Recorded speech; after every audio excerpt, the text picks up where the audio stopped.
UK unemployment could get just as bad as it might get here in the US. We're looking at possibly 20% unemployment. But isn't the UK government paying US or UK workers' wages through a furlough program to try and avoid layoffs?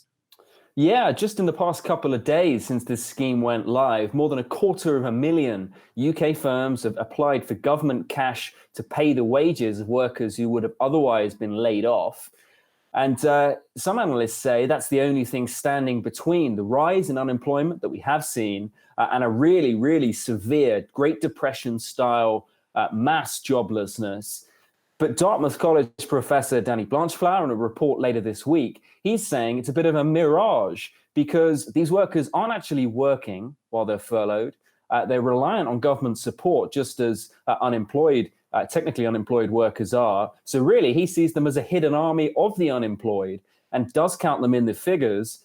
So he's saying it'll rise unemployment figures, including those workers, from about 1.3 million going into this crisis to 6 million by June, hitting 20%. That's the same as his estimate for the US. The big question really is, how long can this wage scheme last? The government's just extended it to June at least, but it's a pretty costly scheme. And the other question is, what if the recovery is seriously feeble when the government does eventually taper off this support? Blanchflower, he's pretty pessimistic. It's worth saying he's also a former member of the Monetary Policy Committee of the Bank of England.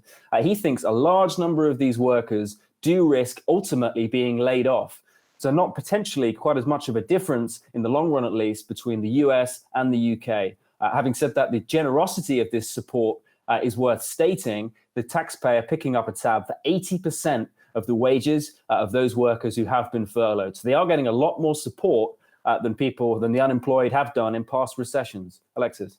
That's for sure. These are unprecedented times. Tom Belger in London, thank you. Hey investors, Zach Guzman here. Are you interested in learning more about the markets and getting the latest financial news? Well, then click right here to subscribe to our Yahoo Finance YouTube channel. Get the latest up-to-the-minute market analysis, big interviews in the world of finance, and information on how to manage your money every day wherever you are.